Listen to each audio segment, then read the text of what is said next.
was quite an impressive entrance with those three enormous circular orifices that we entered into, the circular tunnels, and they certainly understand drama at Dior.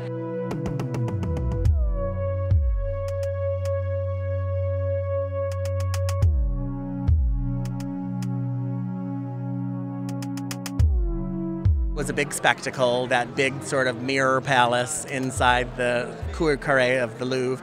It was interesting that the opening looks were all black with black lipstick. It was kind of a younger, more rough kind of Dior.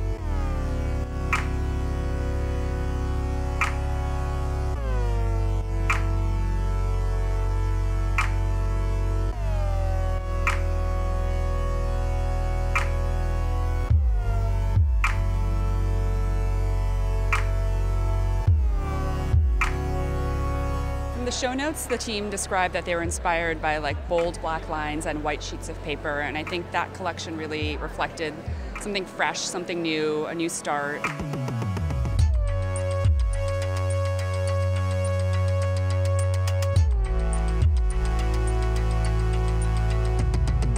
You know, of course, we have no permanent creative director there, so there was a lot of anticipation of what the design team was going to be doing, but I thought they did a very lovely job, a bit of a continuation of what I had seen in January from the haute couture.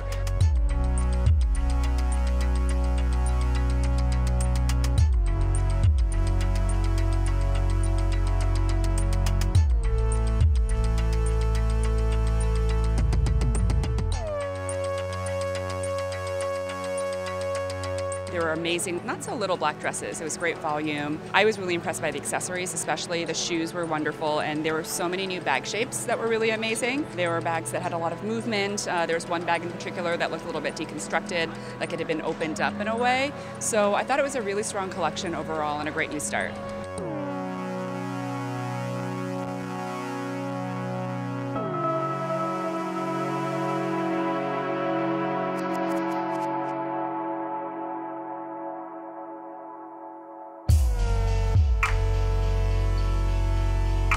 Really beautiful dresses that were really taken from the idea of the bar jacket, which is very signature to Mr. Dior's new look, very fitted through the waist.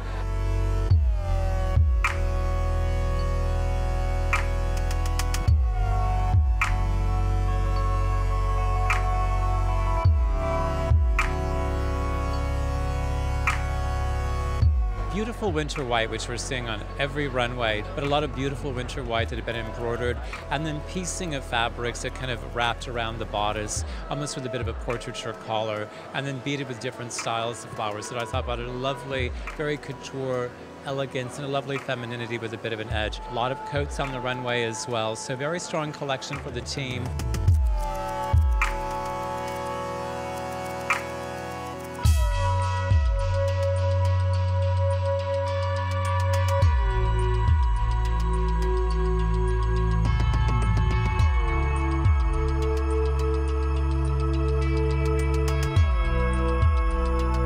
I thought there were actually some really pretty clothes in it, so I think that they need to push it further, and it needs to be kind of a stronger identity if they're going to make it and be able to take over. But I thought there were some interesting things, so it'll be interesting to see what happens.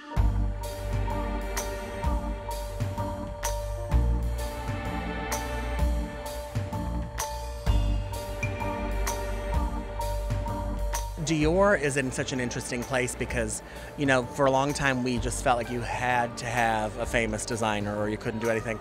And then enter Alessandro Michele at Gucci, who has given hope to members of the design team at every big fashion house, because although he was in charge of accessories, I mean, he was a known person. He wasn't a famous marquee name brought in from outside. He came from within the house. This is an opportunity for the team from Dior to really take the bull by the horns, as it were, and really do something amazing, because Raf Simons, although he is a genius, didn't necessarily leave as indelible an impression as John Galliano had in his many years there. So there is an opportunity to do something and to show that they don't need a big giant marquee name, because everyone's talking about who's going to Dior, who's going to Dior, and maybe nobody needs to go to Dior. Maybe they're already there.